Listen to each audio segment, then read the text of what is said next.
la historia del cartucho en imágenes. A ver qué era el bronze, lo que era eso, a ver qué es lo que hay. Venga, creo que está como un poquito duro.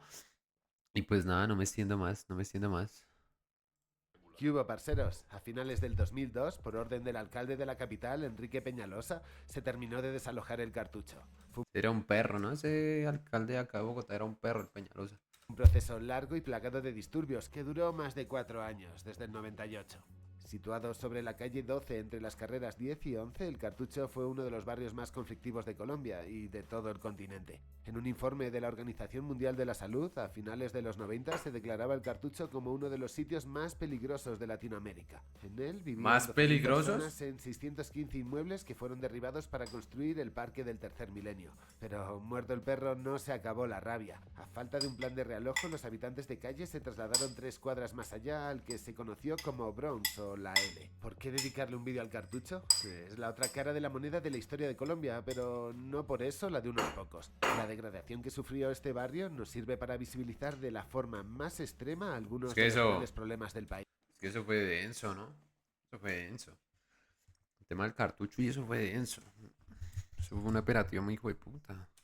Como lo fácil que es caer en la exclusión, aunque también nos habla de la falta de oportunidades, del abandono social por parte de las instituciones, pero además muestra la violencia que es el resultado de tener una epidemia de drogas. Ante esto, el Estado primero miró a otro lado para más adelante plantear una solución a través de la limpieza social, eufemismo para referirse a que se quitaron de en medio muchas personas para las que no encontraron hueco en la sociedad. Es más, se podría decir que esas calles acabaron siendo el sitio para quien no tenía sitio. Empecemos por el principio. El Cartucho es un sitio cargado de leyendas urbanas, de mentiras, de exageraciones, de criminalización de la pobreza, pero también de violencia, ¿Desde qué año empezó el cartucho? ¿Alguno sabe? muerte, todo tipo de sustancias ilegales y de incertidumbre. Entrar al Cartucho es realmente difícil y tomar ¿Y saben o no? ¿Desde qué año empezó el tema del cartucho?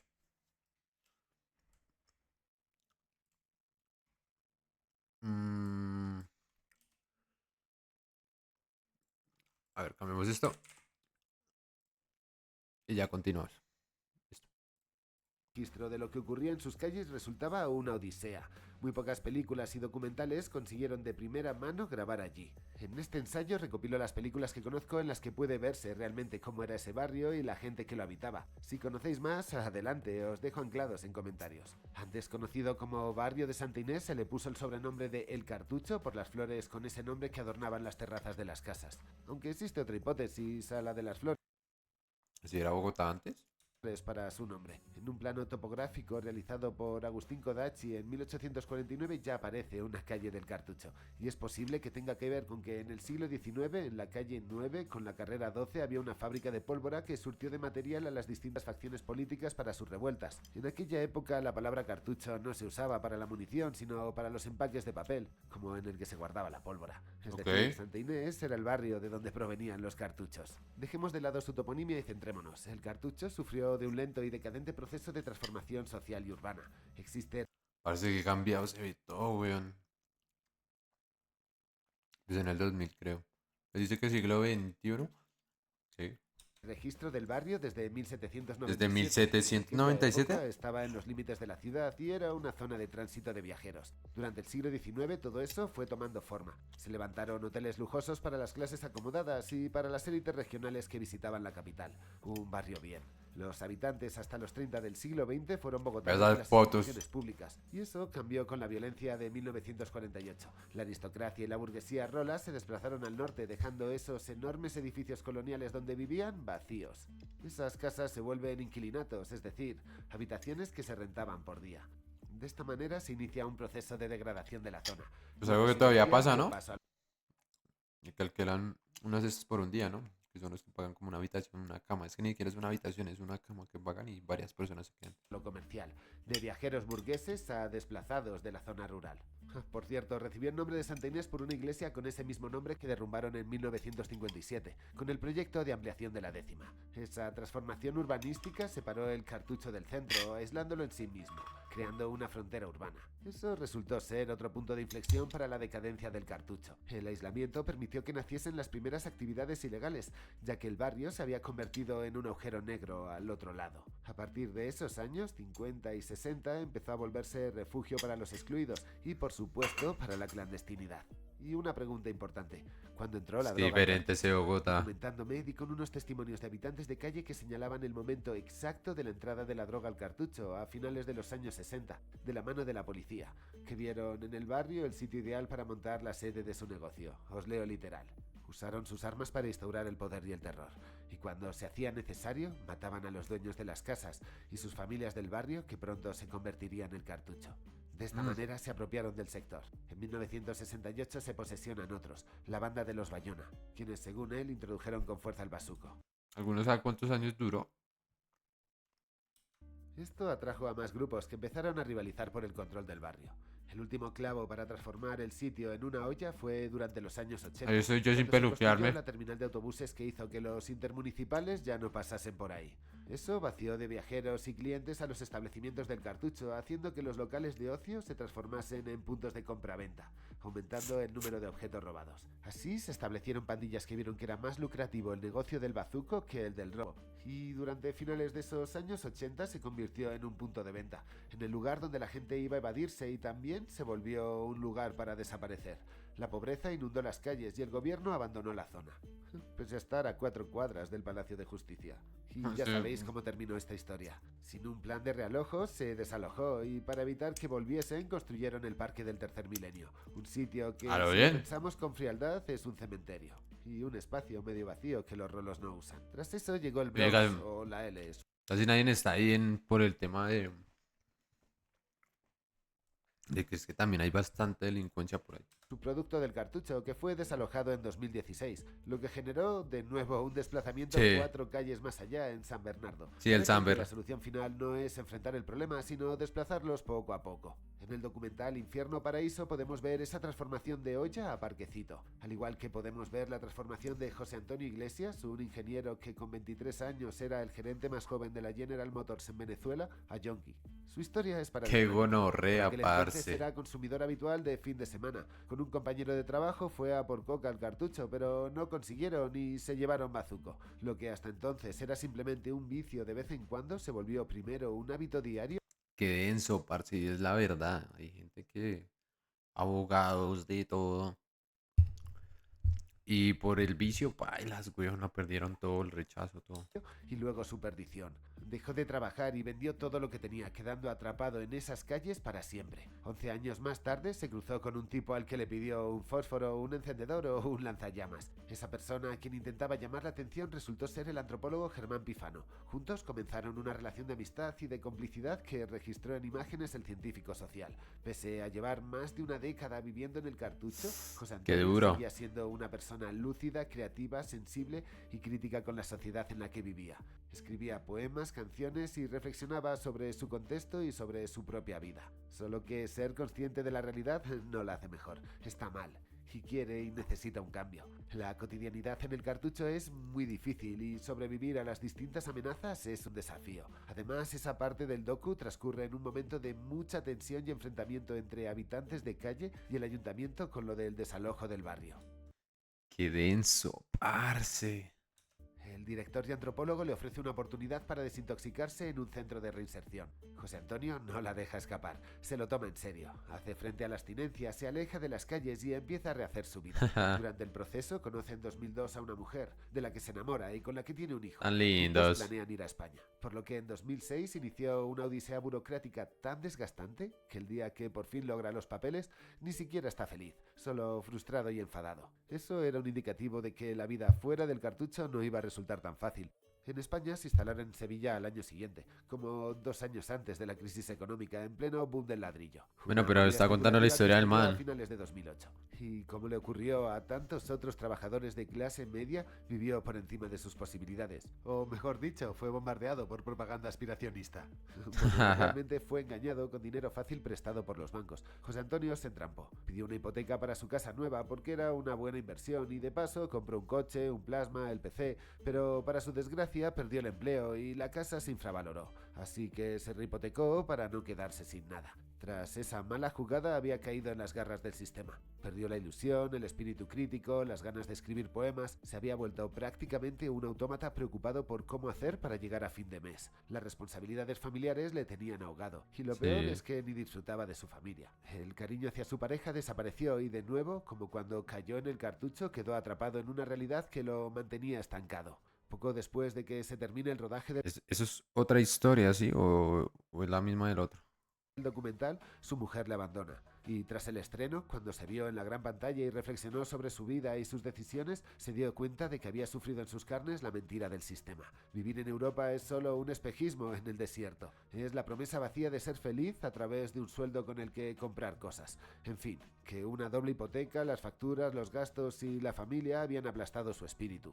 ¿Sabéis qué es lo que pasa cuando José viaja a Bogotá de vuelta para el estreno y promoción de su documental? Que tras pasar más de 15 años limpios La recae City y vuelve a las TV. calles. Los medios, como auténticos vampiros, se hicieron eco de su caso y un grupo de personas lo acompañaron para que volviese a salir de ahí. Finalmente muere en 2020 totalmente limpio. Para él y 2020 su familia hace nos dejó un 5 mensaje años. de superación y sobre el peligro de las drogas. Para mí, personalmente, el trabajo me habla de otra cosa. Cuando José Qué se enganchó duro. por primera vez, lo hizo buscando una válvula de escape de fin de semana. Es decir, su vida de éxito como ingeniero no lo hacía feliz. Es el Por mismo, sí, eso sí, sí, cayó sí. en la ruina. Su recuperación y salida del cartucho no mejoró su vida, solo puso sobre la mesa que el mundo real es tan hostil o más que la marginalidad, y que destruye tanto el cuerpo como la mente de quien alimenta desde abajo el sistema. ¿Cuál es el infierno? ¿Cuál es el paraíso? ¿O acaso hemos construido una sociedad siempre hostil y competitiva?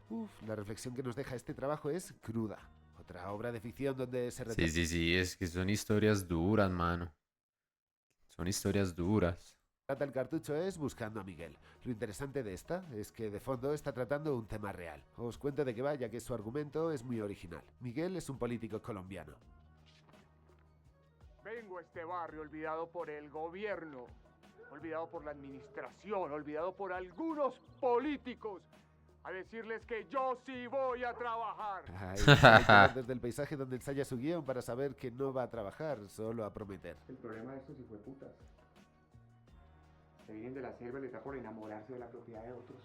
Qué gran persona, ¿eh? Total, que el tipo se presenta en un barrio abandonado por la administración, sin servicios básicos y sin asfaltar, para prometerles la construcción de un campo de fútbol. El primer ladrillo será un balón y de paso trae unas camisetas con su nombre. No es ni siquiera caridad, es propaganda. Sí, Gran creo. metáfora de cómo es el modus operandi de los políticos. Tras hacer su trabajo en el barrio, Miguel vuelve a la ciudad. En un bar conoce a una mujer con la que empieza a tomar alcohol. En un descuido ella añade unos polvitos a su bebida. Ah, Como jue madre. médico le va a pasar algo que es un riesgo real en Colombia, que te den el paseo millonario. Para quien no lo conozca es una modalidad de secuestro express. Te llevan a un cajero y te sacan toda la plata. ¿Cómo evitarlo? No montándose en taxis sospechosos y dicen que enviando la ruta e información del vehículo. Solo que si el carro robado seguro que ya esté notificado. Bueno, en fin, sigo. A Miguel se la hacen mientras está dopado. Y tras Ok, pero sacarle ¿qué? toda ¿Eso la es plata, lo otra... dejan ¿Es otra historia o qué? en un instante en un barrio caliente. En estas que aparece un grupo de gamines, niños de la calle, que lo roban dejándolo totalmente desnudo. Así, con su pelotazo de burundanga y en pelotas deambula por las calles de Bogotá, hasta que da con un grupo de hombres que se dedican a asesinar mendigos para sacarles los órganos. Y aunque Qué... todo lo anterior mencionado es real, el político charlatán ¡Qué denso, parce! Asesinar a los mendigos, a los habitantes de calle por los órganos. el riesgo del secuestro express y los peligros de las noches bogoteñas, el basado en hechos reales se refiere a que en el año 1992 se hizo público que la universidad, o mejor dicho, unos profesores y funcionarios de la Universidad Libre de Barranquilla, estaban contratando sicarios que asesinaban a habitantes de calle para usar los restos con fines académicos y, bueno, también con fines comerciales y venderse unos organitos. Si os interesa este caso, se le conoce como la matanza de la Unilibre. Apenas hay información al ¡Qué respecto en internet. denso! No Si sabía intentado eso. borrar esa página de la historia, imagino que resulta demasiado humillante y comprometedora para el Estado. Lo que ocurrió en esas instalaciones contaba con la complicidad del poder y formó parte de lo que se conoce como limpieza social, que consistía en Ah, barrer eso de las era la calles a limpieza las social. personas que estropeaban el paisaje urbano. Qué bonito queda dicho así. Realmente lo que hay de fondo son asesinatos de gente pobre ordenada por ricos, ya que no es que les moleste la pobreza, es que les da vergüenza ajena, la repudian, les da asco. En definitiva, la Ah, odian. eso Por era eso la la intentan hacer limpieza social. desaparecer. La historia se hizo pública cuando una noche un reciclador que andaba recogiendo latas cerca de la universidad fue atacado y disparado. El tema es que no murió. Fingió estar muerto y se levantó cuando tuvo la oportunidad, poco antes de que lo abrieran en canal. Consiguió escapar y relatar los hechos a la policía, que en un primer momento no creyó nada. Cuando se presentaron en las instalaciones, los encontraron con 11 cuerpos en la sala. Imaginen Dios. cuánta gente pasó por allá. Los responsables jamás fueron juzgados y la investigación nunca aclaró cuánta gente había sido eliminada en nombre de la ciencia. Dicen que unos 50. Simplemente echaron tierra sobre las víctimas. A nadie le importaba. Pues algo similar a la historia del reciclador es lo que pasa con Miguel en la película. Se levanta, huye y acaba en el cartucho. Su problema es que tras la paliza, los golpes en la cabeza han hecho que pierda la memoria. No sabe quién Ajo de es. madre. Así que empieza una nueva vida rodeado de travestis, prostitutas y mendigos que se convertirán en sus nuevos amigos. Es la historia de un tipo rico que descubre por casualidad una realidad incómoda a la que jamás, por su condición social, se habría acercado. Y quitando esta, no conozco más ficción que se rodase en el cartucho. Aunque Pero eso sí es una película. que hay algunos documentales que nos hablan de gente muy particular que vivió ahí. Uno que pone los pelos de punta es Orozco el embalsamador, dirigida por el japonés Kiyotaka ¿Embalsamador? Tsumisaki en el 2001. En él sigue en el día a día como trabajador de Froilán Orozco, un embalsamador dentro del cartucho. El hombre ofrece sus servicios 8 Jue veces más madre. barato que el resto, solo para dar a las familias la posibilidad de despedirse en condiciones de sus seres queridos. Orozco tiene un equipo muy rudimentario para trabajar y ni siquiera tiene ayudantes. Se vale de unas cuerdas para mover los cuerpos, algo que más adelante le pasará factura. La obra no solo Vea registra el eso. trabajo del embalsamador, Y graba en las son noches las personas redadas de los verdad, ¿no? servicios sociales para llevarse a los menores del barrio, pero sobre todo retrata cómo la muerte forma parte de la cotidianidad. Son numerosas las escenas en las que los vecinos se acumulan para mirar otro cuerpo más tirado en la calle. Pero la que más me sorprendió es cuando una madre se detiene junto a su hija de pocos años, que contempla asustada la realidad. Tal vez fue la primera vez que esa niña se encontró cara a cara con la muerte, lo que nos sirve ¡Qué para duro! reflexionar cómo se convive y naturaliza desde pequeños el vivir en la violencia. Orozco es una obra muy explícita que a su vez es un trabajo de largo recorrido. Kiyotaka tomó registro desde 1996 hasta la muerte del trabajador, que sirve como punto y final al Froilán el Orozco. hombre que había ofrecido sus servicios a la comunidad a un bajo precio, ni fue embalsamado, ni siquiera tuvo ataúd o un O sea, sitio más donde de descansar. 50 A día mil de hoy, cuerpos. sospecho que para Dios. siempre la localización de su cuerpo será un misterio. Si queréis conocer un poco del día a día de la gente anónima que habitaba el cartucho, hay un documental muy interesante del año 93 titulado Indigentes y otras gentes, que si os apetece ver está en YouTube, junto a otra media hora de material extra que debió de subir el director. Es curioso que se rodase Dios. durante los días en los que el ayuntamiento estaba realizando un censo en el cartucho.